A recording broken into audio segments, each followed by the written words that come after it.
Power on. Select your players. Pierre, Sarah, Glenn. Select your topic. Games. Select your format. Entertaining podcast. They're called the Button Boys. So make some fucking noise. 'Cause they're gonna talk about video gaming and stuff. Button Boys. I disagree. I don't think Farage is the answer. But, well, you're listening to Button Boys. Welcome. I'm Glenn Moore. This is a video games podcast, joined, as always, by Sarah Keyworth and Pierre Novelli. How are you both? Yeah. I just think he is. Sorry, I won't let it go. What have you been playing? I've been playing a game called Figment. Oh, I don't know this. Figment. I've got it. I got it for 89p on the Nintendo eShop. Oh, okay. And I'm enjoying it. What do you do? It's really fun. So you play as you are a character that is the courage of, I think, a teenager's mind. So it's like Inside Out, Pixar. It's very Inside Out coded, but it's sort of darker and sweary. I think basically, this is one of the few games I've been playing with the sound on, because I was like, I think I'm going to need the sound on for this. You don't see any of this, but there's like audio of this kid as a child talking to her dad, and you hear like the sound of a car accident. So I haven't got to the bottom of actually like what the results of that are, but I'm getting the sense that this child is quite sort of scared and like traumatized, caution averse.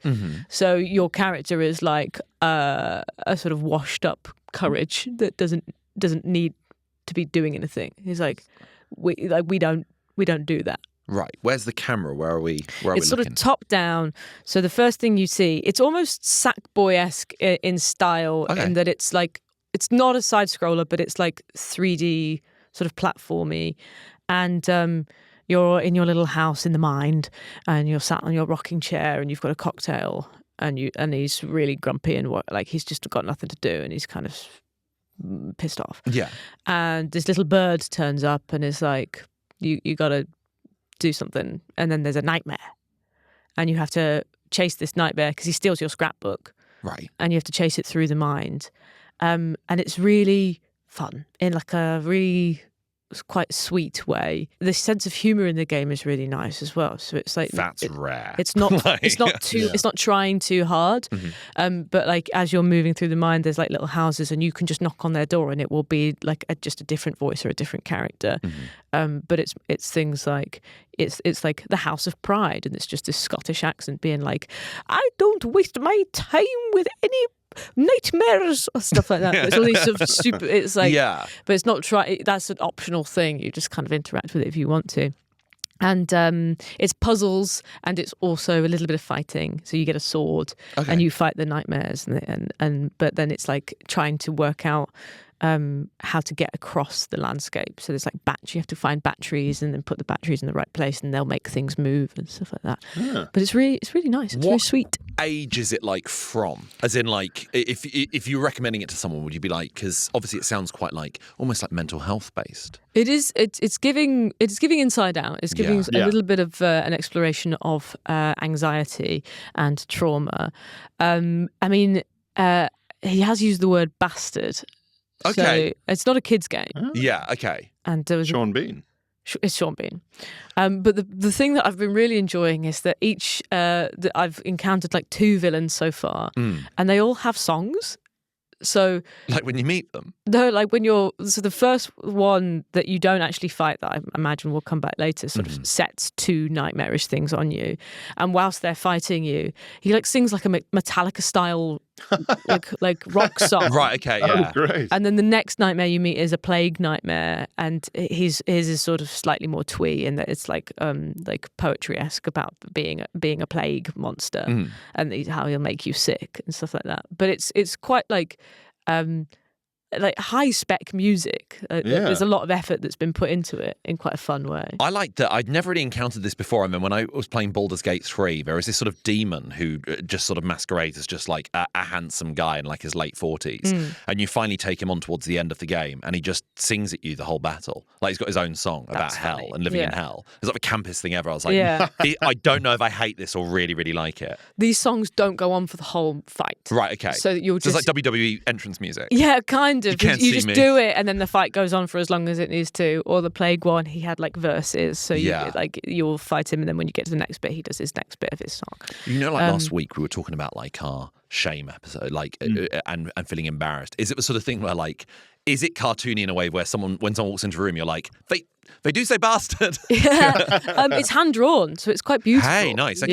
Yeah. I should have mentioned that as well, because I was like, actually, like scenery wise, it's really quite satisfying and pretty, and like the bridges are made out of pencils and the bridges move and stuff like that. So it's all kind of stuff that might be in a teenager's mind. It's nice. But it sounds great. I've never ever heard of this. Yeah, I'm really enjoying it so far. I was playing it on the way here, and I was like, this is shaping up to be good fun.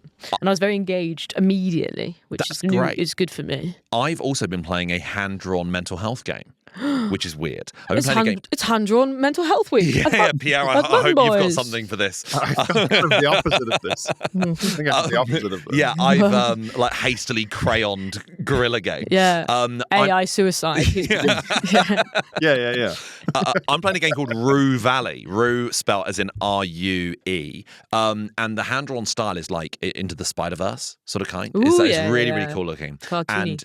But it's kind of like a comic book, like things happen in sort of frames and all speech pops up in like blocks of text. But the idea is it's like isometric, it's third person. You play a guy called Eugene Harrow who is in the middle of a therapy session and the therapy session ends and it's 8 p.m.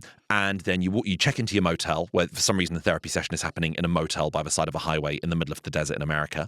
You check into your hotel, you go into your room, and after 47 minutes there's a huge explosion and the world ends and you wake up again back in the therapist's office back where you started. And it's a time loop game in which everyone's reliving the same day apart from you. You love a time loop. I Yeah, fucking you love a do. time loop. I love a time loop so much. And I don't think this game is perfect, but there's something about just given the same task over and over again, but you are just gradually learning more and more as you go through. There's something naturally Metroidvania about that as a genre. Like Deathloop was an excellent example of this. Forgotten City, those are like two of my absolute favourite ones. The Sexy Brutale is a really good one as well, where it's kind of like you're at a party where the guests keep dying and you're trying to stop all the deaths from happening. And it's called the Sexy Brutale. A game called the Sexy Brutale, which we'll talk about it on it. This will come up again, I'm Let's get sure. into We that can't later. just leave it there. Yeah. That's a game I bought based on the name alone. I was like, it's got sexy in it.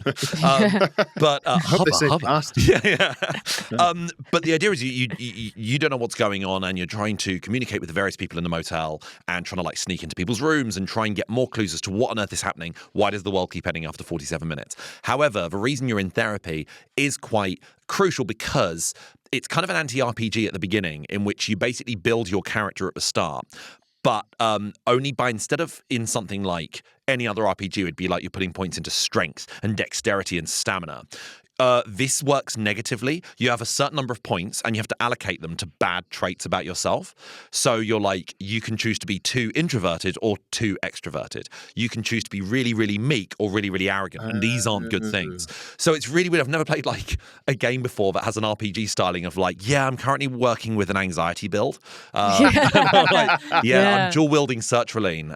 And it's, but it's good fun. It's good fun. It's still like the mystery's still very much unfolding and you're trying to just establish with each loop of, I can do, again, we spoke about this with the Séance of Blake Manor. I don't like necessarily making notes in games like in Blueprints of like trying to work out puzzles. Yeah. I like giving myself a checklist of just sort of like, tomorrow I can, because I've uncovered this thing in this bar, tomorrow I can talk to this guy about it. And you get almost excited about the next loop. Like as you're doing each loop, you're like, this means tomorrow I can do these 5 things that I couldn't previously. So I think it's quite good fun. It's not like, I don't think it's a classic, but if you're a fan of like, if you just want a game that just even looked like Disco Elysium, and I think lots of people are after that sort of thing where you're like, if I can't have a sequel to this thing, I just want other stuff that looks a bit like it.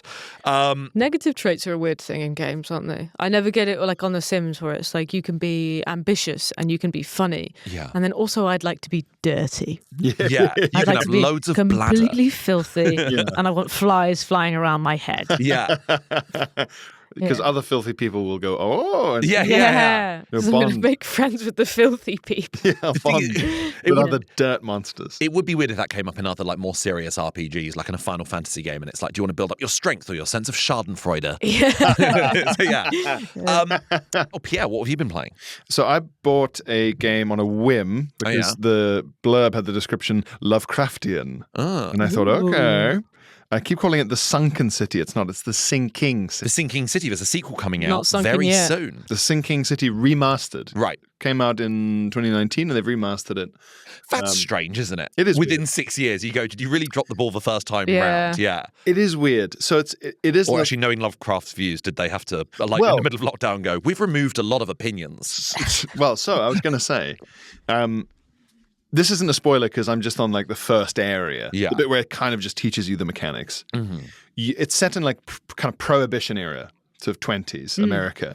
And you're going to somewhere that's very like New England port town Yeah. kind of thing. Very much like Lovecraftian setting. Like old fishermen and like crumbling buildings, like wood and everything's wood. The coastal version of all the Halloween trick-or-treating buildings. Yes. Yes, Yes. yeah. All of that. Practical magic. Yeah, exactly. Bang on. Imagine a slightly more industrial practical magic port town. Like Dredge almost, but you're in Yeah, third person. yeah, exactly. Still Lovecraftian. Exactly right. So you're a private detective and you arrive on a kind of horrible tugboat and you have a kind of Cthulhu nightmare Yeah. on the way there about the big squid man.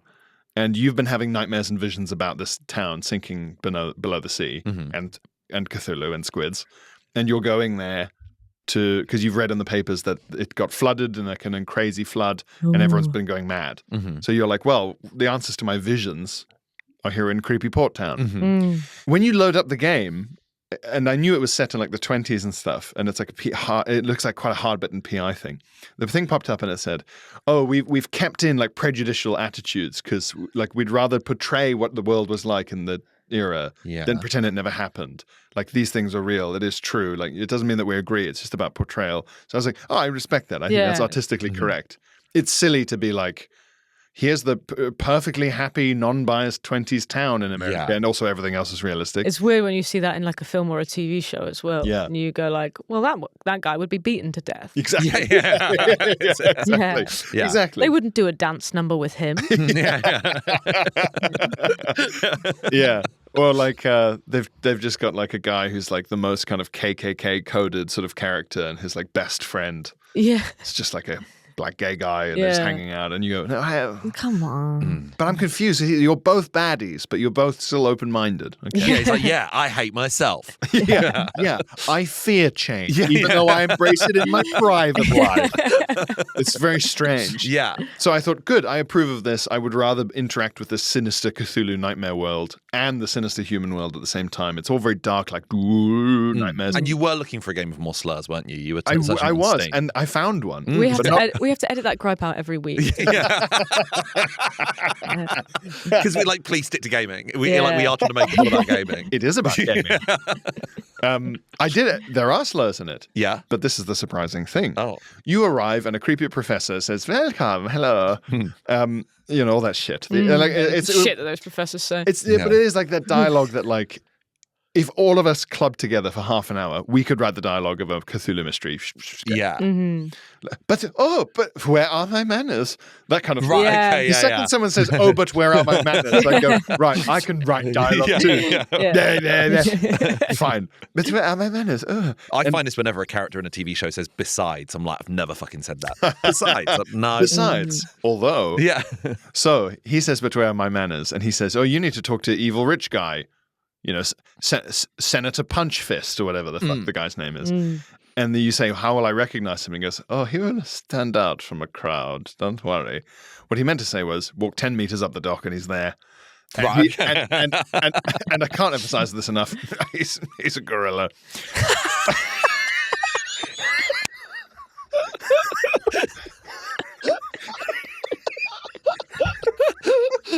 You could have given me 1,000 guesses What the fuck? to what noun was going to be at the end of that sentence. I'm sorry. Oh no! Wait, hang on a second. So- The realism drains Yeah. out of the game immediately. Is it a really strange slur-based game where they say things like "Hey, ape," and they're like, "Don't call me the A word, man"? I mean, is it all prejudices towards zoo animals? Kind of. So here's what happened. So He stands out in a I crowd. The professor's like, So there's a guy in like a beautiful suit with like the cops and bodyguards holding an umbrella for him, like mafia shit. And I thought, what? And so I went and talked to him because I thought something's odd about that character. so they're treating him like the mayor. like a circus town. Yeah. No. So you walk up to this guy and he's standing like a person. He's in a tailored suit. Yeah. And when you talk to him, he's got like old-fashioned sideburns, but they're like all of his like this. The mutton chops. Yeah, like monkey mutton chops. And he's got like a shaved like upper lip and chin. Sort of down opposite here. of Hitler. Yeah, but but it's like an ape's upper lip. Oh, okay. Like Homer Simpson mouth. Yes. Yeah. So imagine Homer Simpson with mutton chops and like a kind of a much more like ape-like nose, and he's got like fangs, like he's got like a gorilla's teeth and mouth. He's very obviously a gorilla. Very obviously a gorilla that has shaved to look like not a gorilla in some way that's hard to quite to I unpack. respect the effort. That's quite endearing. Yeah. And he talks like Sideshow Bob. Right. Welcome, outsider, to the town. And Calling you an outsider. I know, yeah, exactly. It's crazy. And then I clicked the dialogue You're a option. goddamn gorilla. So I clicked the dialogue option going, you have unusual features. And there's like, yes. You can say that to him. Yeah. He's like, yes, my father. He says something like, my father allied himself or whatever through marriage with a certain royal family and resulted in these beautiful features you see here today. So he's trying to say, my dad fucked a monkey. A royal monkey. Royal monkey. A royal gorilla. Oh, mm. The king of the gorilla. The king of the swingers. Yeah. So, okay, fine. That's why he was a swinger. Yeah, king of the fucking swingers party, man. Yeah. So I'm talking to Mayor Monkey, and his son is missing because his son went on like a haunted expedition to find Cthulhu or whatever. Fine. And then they keep referencing like ever since the whole coast flooded, with this town's been filled with refugees from Innismouth. These damn Innismouthers taking our jobs, and you go, oh, this is There what we the go. Okay, this yeah. is what the warning was about against Yeah. those fish-faced bastards. And I was like, I was thinking, are they gonna be fish people? They have to be. Because you're a gorilla, aren't you? Mm. And by the way, for all that talk of like accurately reflecting prejudices, all the kind of like 1920s style cops with like the long buttons and, Yeah. the shield, who are like corrupt cops who are helping this guy, Mm-hmm. they're like black and white and all different races, all hanging out with all fully armed. Would not have happened. Race is represented in this game as the gorillas and the fish. Seeming, My enemy's enemy is my friend. Well, I Like can't- we're all grouped together because we fucking hate but I fish. can't tell because none of them seem to care that he's a gorilla. And he's the only gorilla. They're human people. The entire police force is human and mixed race. Right. Which is obviously good, but not accurate. Like I was warned. Like Not they were like, at all. they made such a big deal of going, I just don't we're think- so sorry about how accurate it's going to be I just don't think they historically. should have mentioned it. Yeah. I know. And then I eventually found the guy from Innismouth who like was hiding in the pub. Yeah, he's got a fucking fish head. So like human hands? Yeah. And like, Do you think the like historian they got on board to help them was like Lewis Carroll or something? Yeah. I thought Like, you'd have the opposite of a so mermaid. what I need you guys to not do is imagine a like kids book style illustration of an ape or a fish. Yeah. They're like horrible mixture of a person and an ape and a person and a fish. So like halfway through an Animorphs cover. Absolutely. So the fish-headed man is wearing a checkered shirt and has like big wide like fish mouth. Yeah. With like horrible little sharp teeth. Yeah. And big round fish eyes and like scales kind of here, but Yeah. but then like a flesh-colored face.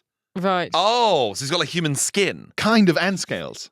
Oh, I don't like that. And he's like, nice to see you. It's not like this. You'll never guess who my grandfather fucked. Andrew Lloyd Webber. So you talk to the fish guy, you can say to him, oh, what's happening? People from Innismouth all look like you? He's like, how dare you? And you're like, no, not how dare me. I've come from normal world to this haunted town. Yeah. And he says, our people were blessed by the sea. And we're very proud of it. And you're like, okay, fine, I guess you're blessed by the sea. Good for you. But like, I don't even... Jealous. I'm jealous. I like it. I wish I looked like this. Do you reckon the game should just be called I Can Make You Prejudiced? It's going to present you with a series of worst-looking people until eventually you're like, I do hate that one. There's no logic behind it. I fucking hate that one. Did you have to give him like needle-sharp teeth? Like the closest thing to the guy's face is those deep-sea ones that have the anglerfish. Oh, real, like, Nightmare. Real base of the ocean. It's really weird to Nightmare be like, fish. this is going to be sort of an allegory for prejudice and discrimination, and as it was back in the 1920s, and then make the visitors so gruesome. Like fish and apes. And they keep referencing other people and families that have other... And so I bet there's going to be more. But yeah, I mean, why give me that warning if it's going to be slightly fantastical? It's already pretty fantastical, bearing in mind that But it Cthulhu exists and demon squids are like running around. It makes you go, yeah, I would get why you're making everyone who lived here uncomfortable. Yeah. Yeah. Yeah. This is crazy. It would be funny if halfway through the game they do introduce just a real one and they sort of go, but you're going to have to meet the other outsiders, the Danes. And you're like, what? Oh, okay, yeah, I can see where the game. This is problematic. Yeah. Watch out, he's from Mexico. And Mexico. Okay. Wow. And then like you're being told that by the fish guy. Yeah. Like, And the dialogue option is just like, honestly, it's just such a relief to see you. Like they'll come up with some like weird 20s slur. The tagline for this game is, it could be worse, actually. We're all human at the end of the day. Yeah. Yeah, it's like the monster in Watchmen. Like it's designed to unite humanity. Where it's like, what do you do? So it's a detective game, right? But Cthulhu themed, and then it turns out with an ape guy and a fish guy, right? Fish people, of course.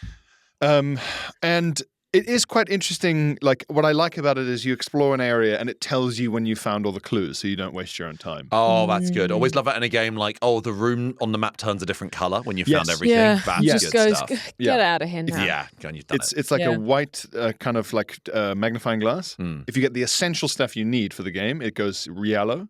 If you get everything, it goes green.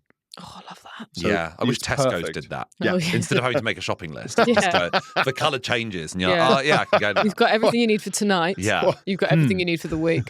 Carrots. I could use these in the bolognese. Ignore.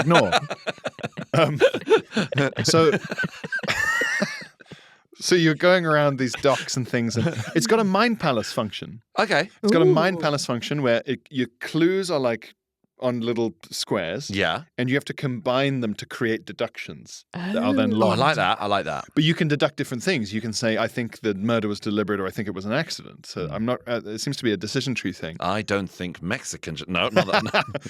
It was weird he had a monkey's face. Yes.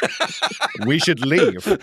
We should leave this town. I like the Mind Palace thing, and I like the casebook and evidence. And there's also a mind's eye thing where you can sort of... it's unclear, but you've obviously made it as a private detective because you're very psychically sensitive. Yeah. So you can sort of go... and you can see like ghostly images of what happened in the past. A lot like Return of Obra Dinn. Nice, okay. So you can sort of go blah, blah, and like look at the kind of ghost vision of the, that's what I'm imagining. How just the there scene going, played out. Okay, let me just take a look at this crime scene. Like nosebleed. And the fish guy's looking at him like yeah, this is weird. Yeah, glad on him. Yeah, exactly.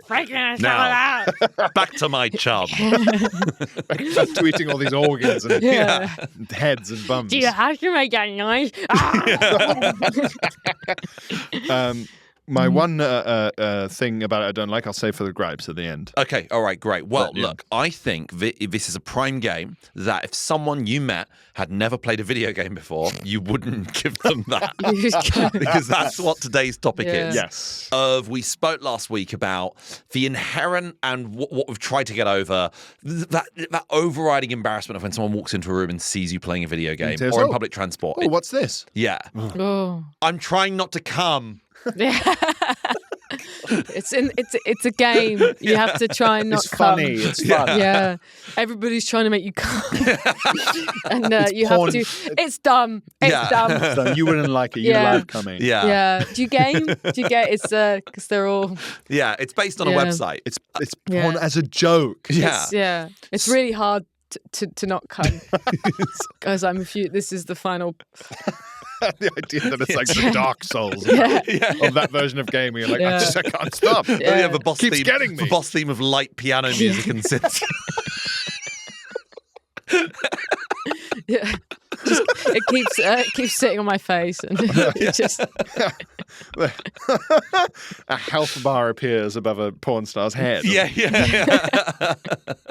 Why does it say jerk, mate? That's a loading screen. It's like a sort of advert comes up. So can you get out? Get out. We wanted to talk this week then about how you have introduced people in your life into games, or what would be like a perfect game to introduce people into it, like based on their tastes, or just like, look, here's someone who maybe seems reticent in terms of picking up a controller, or wants to and just doesn't know where to begin. What is a good entry-level thing? Because I think something like Uncharted 4 is like absolutely perfect to be like, this is cinematic, it's blockbuster, it's convincingly like high budget, and you go, fucking look at this. Doesn't that look incredible? Yeah. That looks futuristic. It walks you through the controls of it in quite a simple way as and well. it's really easy. Yeah. It's such a simple game. Naughty Dog are masters at that. Like if you want a good storyline game, then it would be something like Last of Us. That's what just perfect You at. can't get lost. No. Yeah. I mean, have you ever successfully or unsuccessfully tried to get someone into gaming? Button Boys. Well, now seems like a good time to say, if you're enjoying the episode and after each episode each week you go, damn, I want more Button Boys in my life, I've got to wait a whole extra week. Well, why not sign up to our Patreon for just £5 a month? You get a whole extra full episode of us every single week, us talking about our gaming gripes, general gaming chat. We've got a weekly playthrough of Dark Souls that's going to be moving on soon to Pippa Funnel Stud Farm Inheritance, and we'll be doing extra games beyond that, as well as me recommending a game each week that I think you might not have heard of, but you might enjoy. It's £5 a month, and you get a whole extra episode every single week. Also, if you sign up now, you get access to our entire back catalogue of extra episodes as well. So that's like 18 full episodes of Bum Boys that could be arriving in your podcast playing app immediately. If you don't want to spend money on Patreon, don't worry. If you sign up to the free tier, you get access to our Discord where you can chat to us. And also, every time we put out a punt for an episode, like, hey, what's the scariest game you've ever played? You can send in your suggestions and you might just get a shout out on the podcast. So we'll hopefully see you on the Discord. We'll hopefully see you on the Patreon. Button Boys. When I was a kid, I tried to convince my younger sister to enjoy games where you go around, like first-person shooters. Because I thought if I can just sell this, then I'll have someone to play the shooting games with more easily than I do currently, and we'll be able to play these games together at home. But she always just found them way too stressful, and she did enjoy them a bit. I managed to sell her on them a bit, but it was just too in your face and loud and especially when you play... Which ones were they? Medal of Honor. Okay, yeah. Medal of Honor. And in multiplayer, there is something scary about, there's a person trying to kill me. It's somewhere also in this level. so not fun when you're not good at those games. Yes, yeah. There's nothing worse than just being shot again and again and again. And you can't fight back. You don't have the skill set. You're holding this thing and you go, I can't. I think this is what I had been playing Warzone in lockdown, because we were playing, all of us were console people apart from Pierre. So he's playing on the PC. So obviously, we spoke about this in the first episode. He can point at people and kill them. Everyone else in that lobby can also point at you and kill you. So it became a survival horror in which you were hiding in a shrub and everyone knows where you are. It's so scary. You're playing Outlast and the rest of them. Yeah. I've got a camcorder and I can look behind me. Why have I got a gun? I've got to look for batteries. That's not fair. You get a note that comes up saying you're not a fighter. Actually. We know. Glenn, we can tell. You're not a fighter. Yeah. Hide. It's difficult. I think you only get carried through that first stage of difficulty with gaming if you like the setting or the concept enough, right? Yeah. That's why Uncharted is such a good example with the beautiful scenery. Yeah. Because you go, I can't really do this very well. And I'm losing. I feel bad because I can't complete the mission or do the puzzle. But look at it. And that keeps you maybe locked in. Or if you love history, you'll stick with the World War II game because of how much you're interested in. Is he going to say it? Do the line. Age of Empires. Yeah. Bart Simpson meme.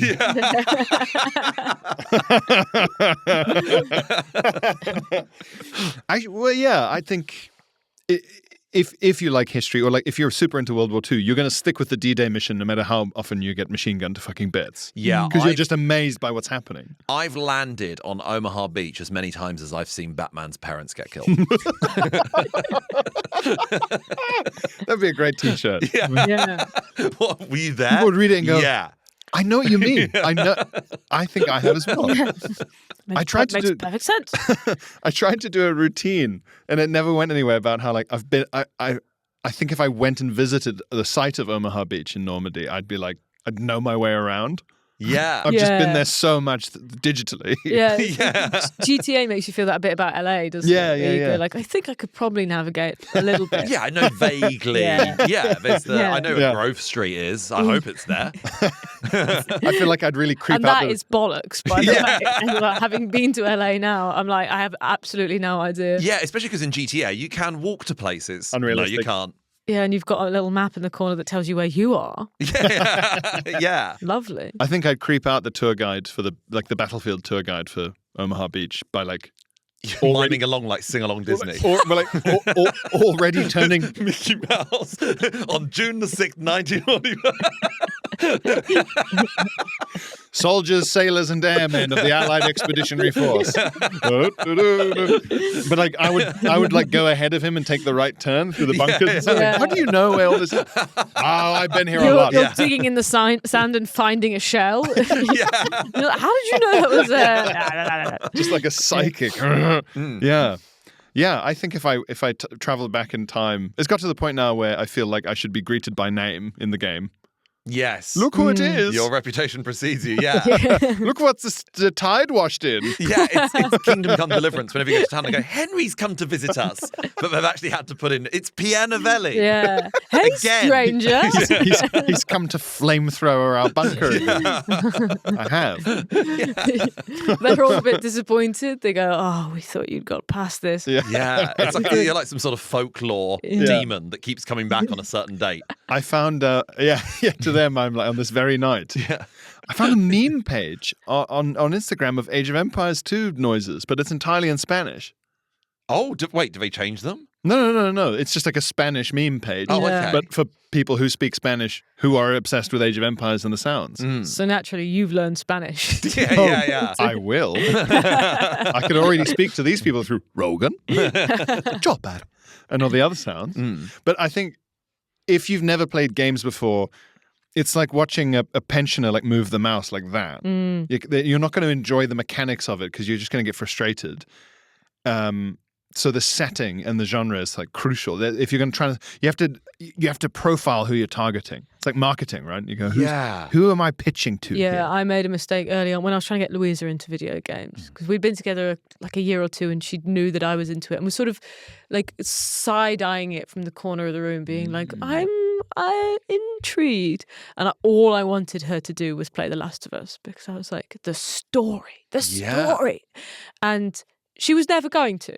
She was never going to play that game because it's too dark and it's too scary, and mainly the viewpoint mechanics. That is the biggest mistake you can make when you're trying to introduce somebody who's never picked up a controller before. Yeah. Is giving them a game where they have to look around in that way that is so intuitive to a gamer that is so alien to someone who has never played before. Katie would play Uncharted like the boulder scene in Crash Bandicoot. I'm like, we shouldn't be looking at Nate's face this much. I've never seen this guy's face before, and I know him so well. It's a first-person shooter, and I'm looking at you. I'd leave the room and come back, and Louisa would just be staring at the sky like a sort of dog. Like, and I go, "You just need to move the camera down," and she'd go, "How? How do I do that?" It is patting your head around your tummy at the same time. Yeah. And it's something because like the PS1 initially didn't have like analog sticks or anything like that. Everything was up, down, left, right, and it was all very easy. So we've had the luxury of moving through the PlayStation 1 generation, the PlayStation 2 generation, where in like Metal Gear Solid or Manhunt or something, you had like a tiny bit of camera control. And then eventually they were like, okay, you've got your provisional license. You can now move on to full camera control. Give it a go. But it's too complicated. Or not only that, but The Last of Us would be easier to introduce someone to gaming to if Joel handled the same way as Nathan Drake. The issue is Joel, when he aims, the gun moves all over the place because it's like a bit of extra realism. But you're like, no, that's not fair to betray someone who doesn't know how games work. And if you pick up a PlayStation controller for the first time, PlayStation 4 or 5 controller for the first time, and you look at it and you see the like directional buttons, you go, well, that's down. Obviously, that's got to be down. And then somebody next to you is going, that's heal. Yeah. Yes, yeah, That's how exactly. you heal yourself, actually. And you go, what the why is it a direction? Why are there 4 of them, and why are they pointing up, down, left, right? I mean, I've experienced this my whole life, to be fair. When I remember going around a friend's house and being made fun of because when I was handed an N64 controller for the first time, I held it at either end and they were like, you hold the middle and the right side. You don't hold the left-hand bit, you Insane. nonce. So I didn't I'm even like, know why that does that now. make me a paedophile? I'm 7. Yeah. Of course I'm a nonce. I'm a nonce. Why is your why's your fucking PlayStation controller got a penis in the middle of it? Why's it got 3 dicks? Yeah. Fucking weirdo. What, I've got to hold the dick? I've got to hold the dick You now, want to hold the middle bit. Yeah. Right? It's bullshit.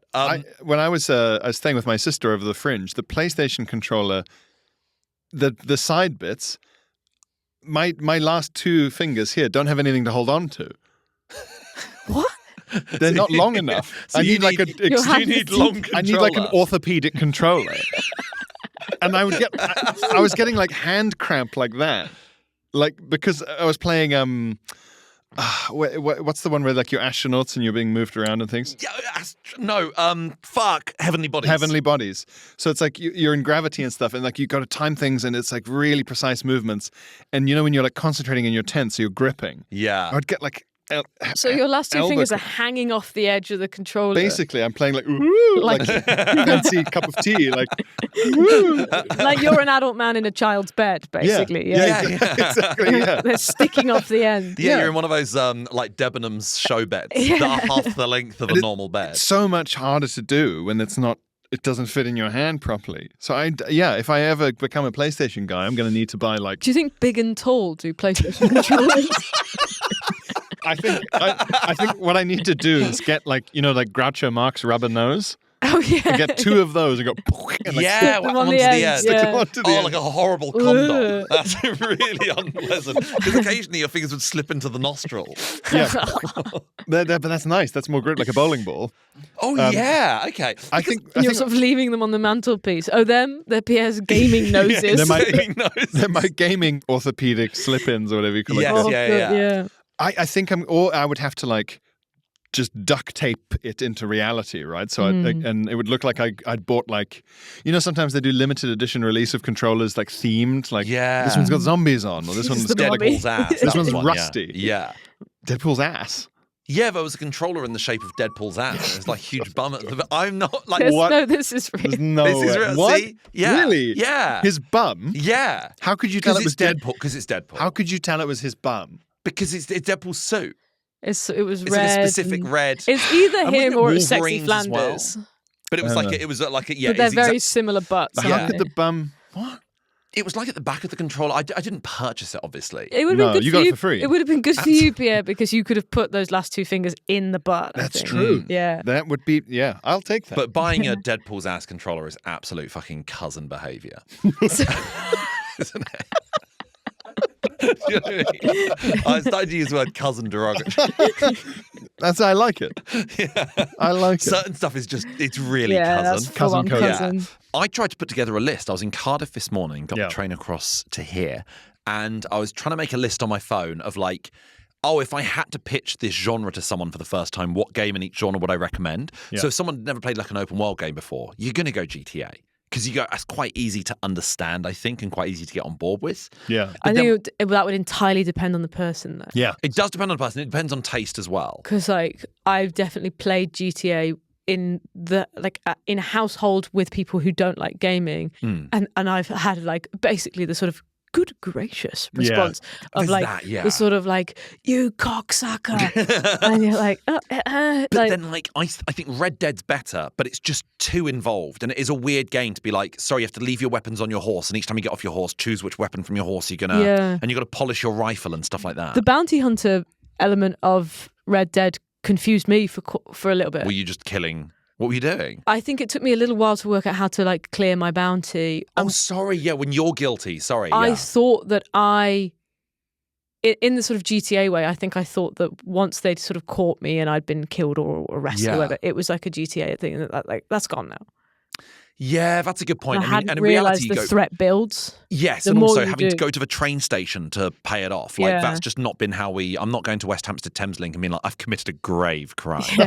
Kind of sliding money across to a very confused Make cashier. everybody forget. Yeah. Because also when it comes to like sports games, I'm like, I can't in good faith recommend FIFA now because it's too complicated. But like tackling is so hard. I can't play FIFA. But there's like there's a sort of pressuring button. Yeah. And then it's now like a sliding scale Too of how complex. aggressive your tackling is. And it just feels a bit too complicated. I think in terms of like just pure outright fun where you wouldn't need to have a great sense of like what the controls of a game are, something like Fall Guys is just so instantly funny and fun. Yeah. You don't have to press many buttons. It's quite clear what's going on. I think we're in Fall Guys kind of Nintendo-y territory to give people a nursery slope. Rocket League. Yeah, but also like if the problem is controls, as you say, like the idea, it's so hard to explain to someone who hasn't ever played games that the reason that there is that directional pad on a console thing is because we used to use those, but now we don't. We use the toggles or whatever. Yeah, so we 'cause keep it's the directional smoother, pad yeah. for other things. Yeah. And so there's like an evolutionary logic to it. Like a dashboard in a car from back when they were like horse-drawn cars. Yeah. It's so hard to- It's like we use these goo ramekins for little plants now. Yeah. It used to be a So dessert. there was a We pudding plug in our there. iPods into the cigarette lighter. Yes, exactly. Of course we do. exactly that. The concept of someone lighting their cigarette in their car is just crazy Nuts. to me. Yeah. So maybe it's that. I think I was trying to think. Well, like Metroidvania is a genre I really love, but if someone wasn't well acquainted with it, I'm like, you can't give them Hollow Knight because there's not much dialogue and you don't really know what's going on. Any of those punishment games where you're supposed to be like really enjoying how often the game is killing you will be a problem. I think in general, if you're trying to just introduce somebody to the dopamine that you could get from a game, any kind of world building simulation type thing, even like a roller coaster tycoon type thing, where it's like you Yes. can make this as beautiful as you want, and here's where you're succeeding, and then here's the thing you have to try and Yes. like work Yeah. on. Sorry to steal your phrase, but Age of Empires is a great one because it's pretty and it's satisfying, and the goal is quite clear. You're responsible for this village or this town or That's a good point.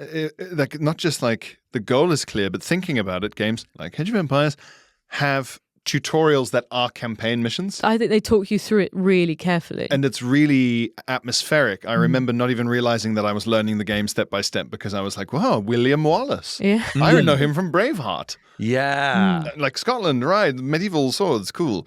And gradually you realize, I'm being taught like what fog of war is and like how to build a house. Whatever. And then like a week later, you're sort of like eyes rolled back in your head. Yeah, you're dreaming of Persian elephants. Yeah. Or I like the things from Minority Report, just in good. yeah, you're a precog. Rogan.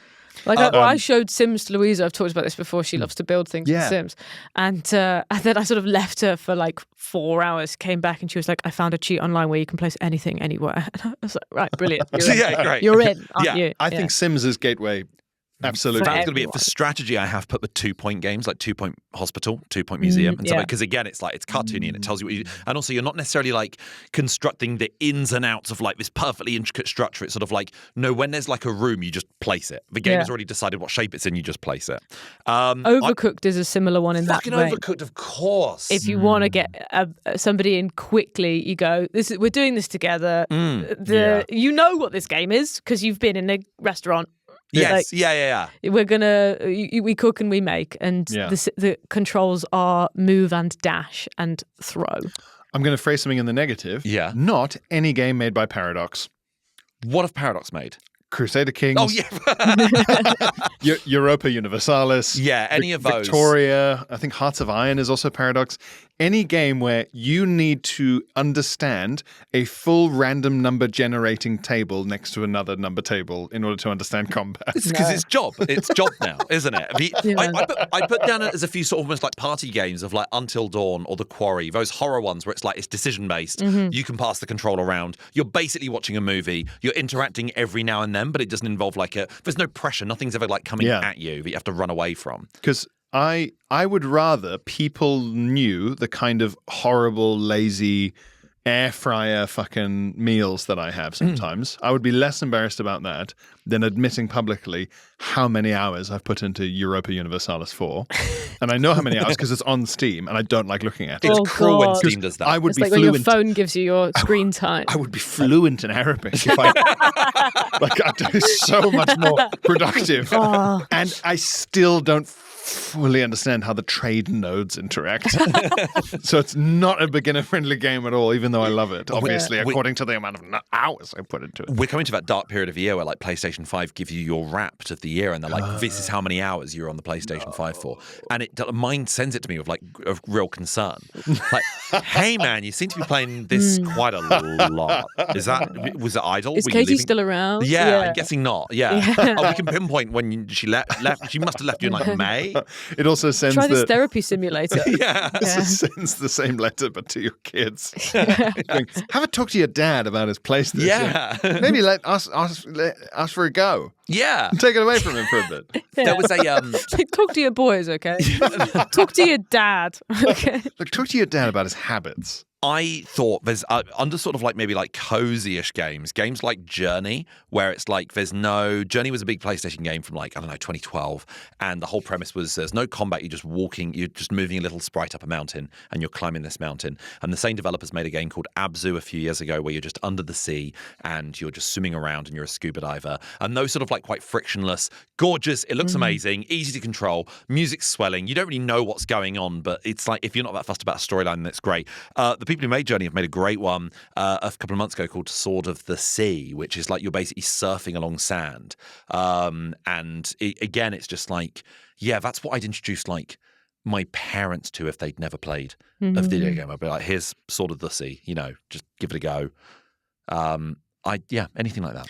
Yeah, side scrollers as well, very sort of friendly. But I think the worry with introducing someone to gaming with side scrollers, no one graduates from side scrollers to anything else. Also, side scrollers, it's so much jumping. Yeah. When you're a new gamer, jumping is like your nemesis. Yeah. Yeah, that's true. If you're anti-jump or if it's a really annoying one, then you will just get stuck and go, well, whatever. It's so weird that if somebody said, oh, you just double jump.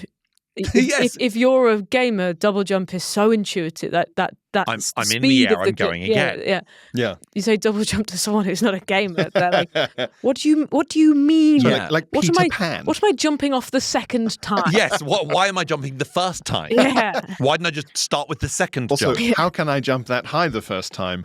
I've seen people at the gym do that thing where they leap onto those big boxes. Yeah. And my character's doing double that already. Yeah. Like just jumping twice your own height But this out is of why nowhere. I think something like Dark Souls you could introduce someone to gaming to because they don't have that literacy of what you can and can't do.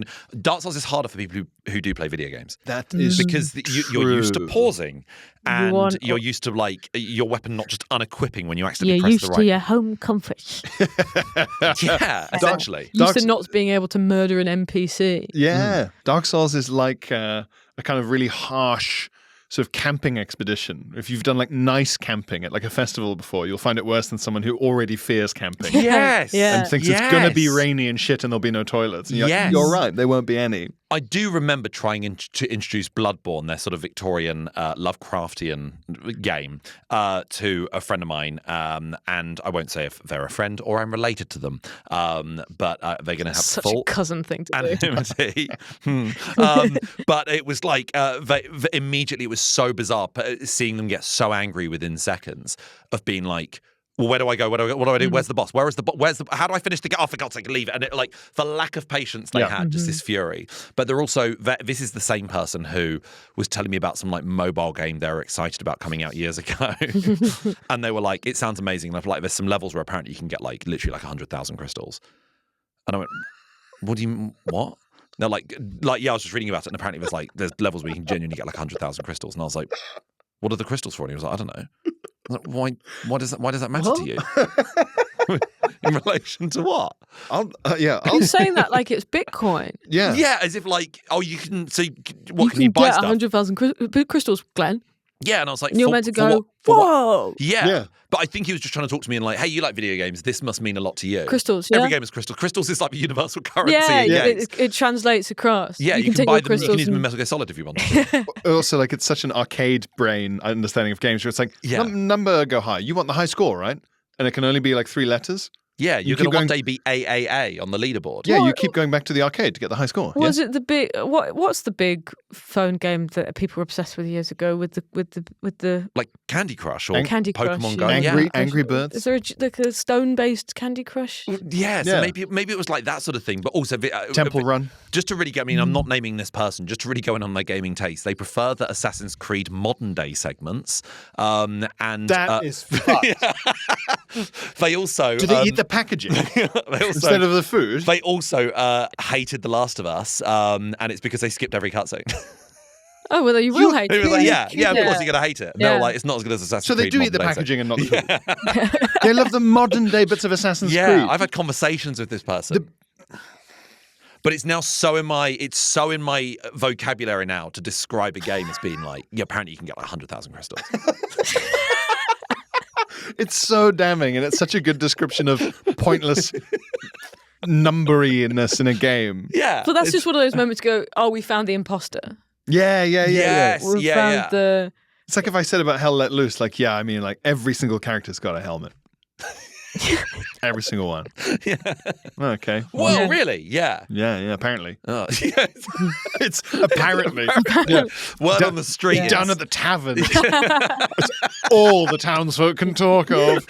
Thousands of crystals. Yes, because in a tavern that would be like, we're going to be fucking millionaires. It's like panning for gold. It'd be like the gold rush. That's the fucking conversations Daniel Plainview's having in There'll Be Blood. He'd have been a millionaire.